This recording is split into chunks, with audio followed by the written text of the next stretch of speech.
Cardinal rule of behavior change.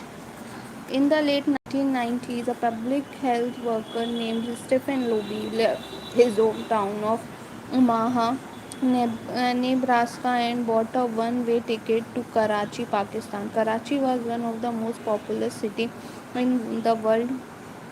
By 1998, over 1 million people called it home. It was the economic center of Pakistan and the transportation hub with some of most active airports and seaports in the region. In the commercial parts of town, you could find all the standard urban amenities and bustling downtime streets. But Karachi was also one of the least livable city in the world. Over 60% of Karachi residents lived in squatter settlements and slums. They densely packed neighborhoods were filled with makeshift makeshift houses cobbled together from boards, cinder blocks, and other discarded materials. There was no waste removal system, no electricity grid, no clean water supply. The streets were the combination of dust and trash. Trash. When wet, they become a muddy pit of sewage. Mosquito colonies thrived in pools of stagnant water, and children played around the garbage. The unsanitary condition lead to widespread illness and disease. Contaminated water sources caused epidemics of diarrhea, vomiting, and abdominal pain. Nearly one third of children living there were malnourished. With so many people crammed into such a small space versus the bacterial infectious spread rapidly. It was this public health crisis that had brought Stephen Luby to Pakistan. Luby and his team realized that in an environment with poor sanitation, the simple habit of washing your hands could make a real difference in health of the residents. But they soon discovered that many people were already aware that hand washing was important, and despite this knowledge, many residents were washing their hands in haphazard fashion. Some people would just run their hands under the water quickly. Other, Others would only wash one hand. Many would simply forget to wash their hand before preparing the food. Everyone said hand washing was important, but few people made a habit out of it. The problem wasn't knowledge; the problem was consistency. That was when Luby and his team partnered with Procter and Gamble to supply the neighborhood with Safeguard soap. Compared to your standard bar of soap, using Safeguard was a more enjoyable experience. In Pakistan, Safeguard was a premium soap.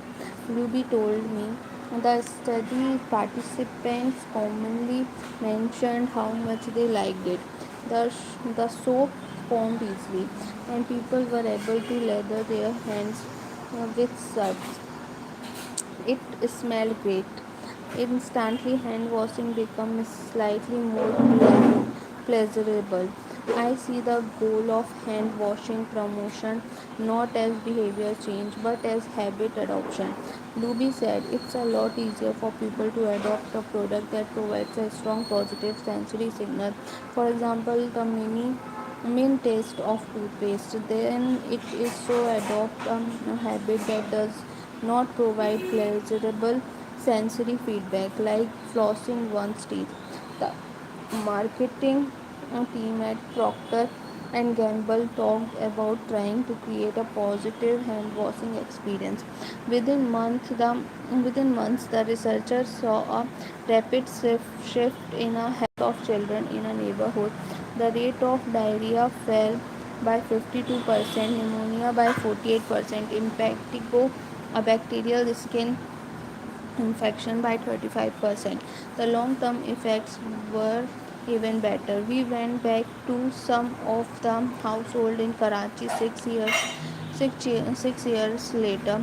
Luby told me over 95% of household who had been given the soap for free had continued to wash their hands, had a hand washing station with soap and water available when our study team visited. We had not given any soap to the intervention group for over 5 years, but during the trial they had become so habituated to wash their hands and they had maintained the practice. It was a powerful example of fourth and final law of behavior change. Make it satisfying.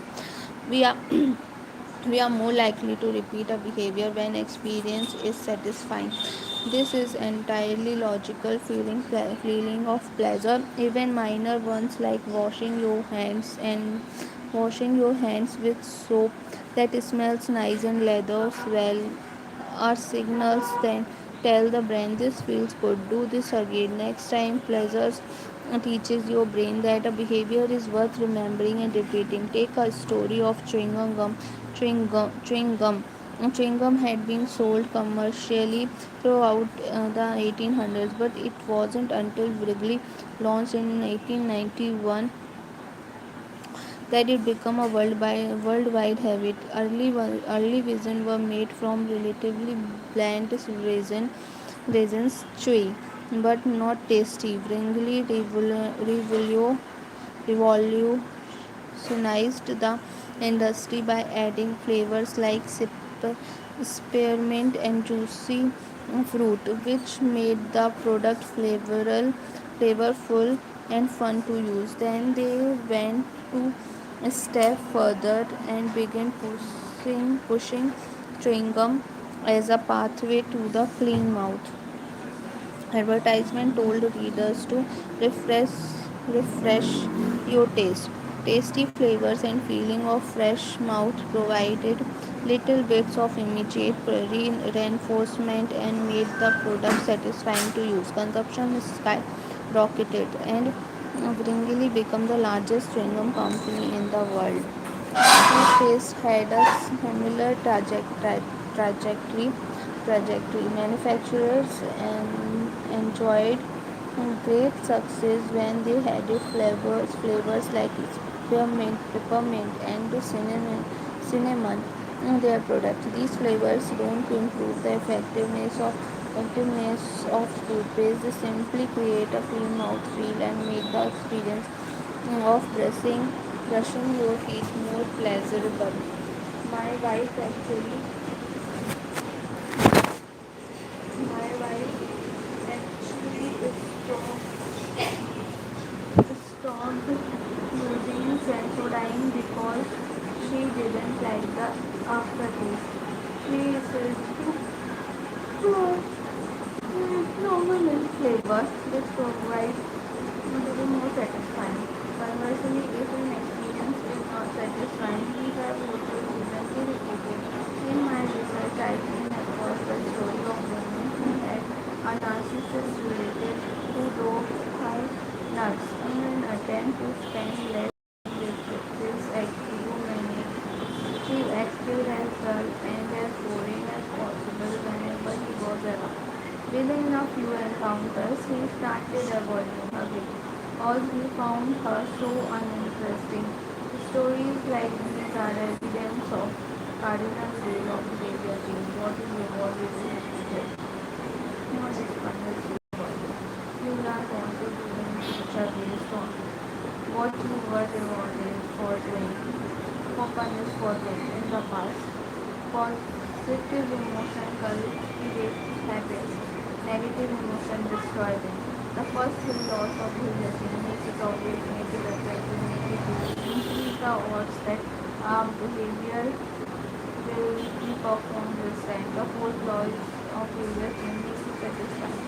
Increase the odds that behavior will be repeated next time. It completes the habit but they will use the trick. We are not looking for just any type of satisfaction. We are looking for immediate satisfaction. The mismatch between immediate and relatable. Imagine you are an animal roaming the plains of Africa, a giraffe or an elephant or a lion.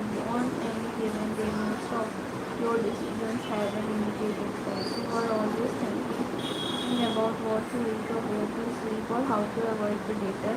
You are constantly focused on the present or the very near future.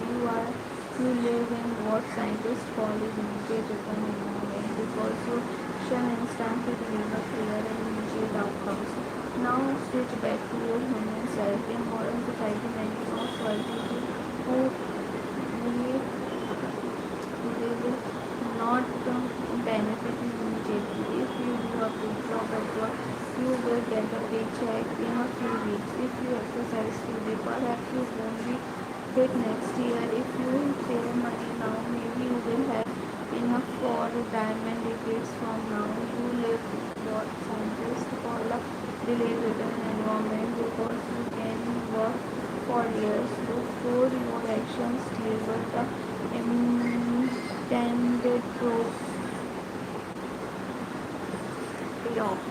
The human brain did not evolve for life in a delayed return environment. The earliest remains of modern humans, known as Homo sapiens, are approximately 200,000 years old. These were the first humans to have a brain relatively similar to us. In particular, the neocortex, the newest part of the brain, and the region responsible for highway function like language. आज ये अच्छा लगा यार बात करने में। हाँ, क्या बोल रहा था? दुनिया भर की बातें, खाने की, घूमने की, फिरने की, सब। And he was so good in talking.